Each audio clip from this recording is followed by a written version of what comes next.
Now that we've set up access, both local access on the console port and remote access on the Ethernet port by setting up the VTY lines or the VTY ports, virtual terminal ports, to the router for Telnet and let's say SSH. We've configured it for Telnet but not SSH yet. So we have local access and remote access to the router. It's time to now start implementing some security on the router.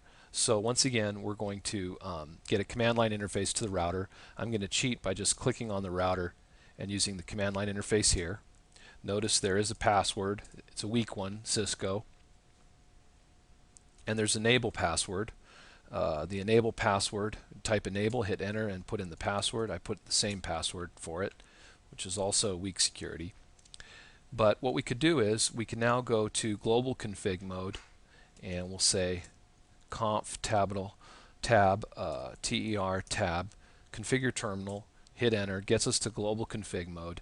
And an easy way to put a basic layer of security on our passwords is to type serv tab service pass tab. It's service password dash encryption, and if you type enter, that puts a type 7 encryption on all of your passwords. So for instance, I can do a control C on my keyboard, go back to privileged user mode, and now if I look at my running configuration file, show space run tab to see the full command, hit enter, and you can see that the enable password has a type 7 encryption on it now. This used to say enable password Cisco because the password was Cisco. Now you can see the encrypted type 7 password. And if you hit the space bar and go down in the configuration file here to the bottom, you can see that the console port also has been encrypted with type 7 encryption, and the VTY remote terminal passwords have also been encrypted with the type 7.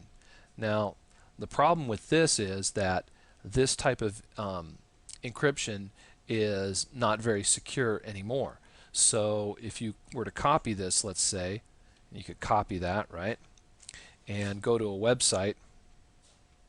I've got a website here, IFM Cisco password cracker, and paste in the password, right? I mean the encrypted password, and click crack password. You can see that it reveals the Cisco text, the password, quite easily.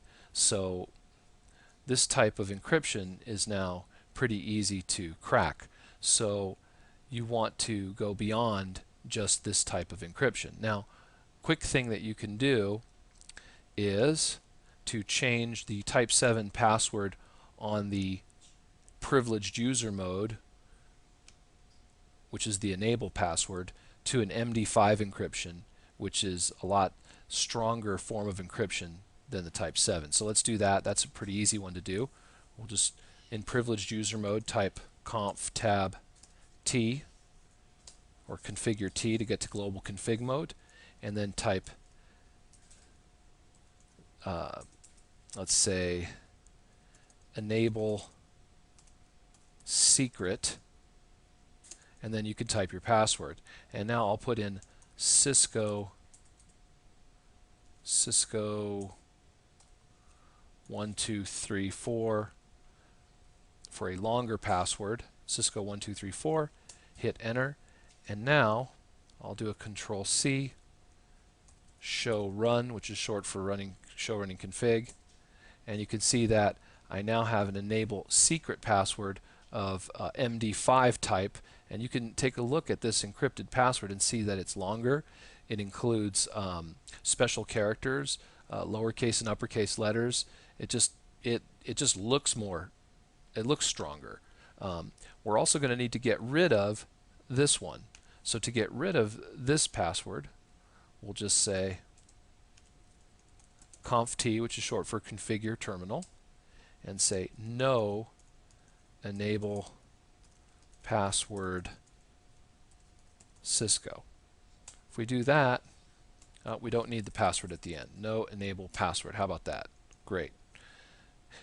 Control C, show run, and you can see now all you have is your enable secret password. And so now we have a little bit of encryption on our passwords to our management interfaces on our router.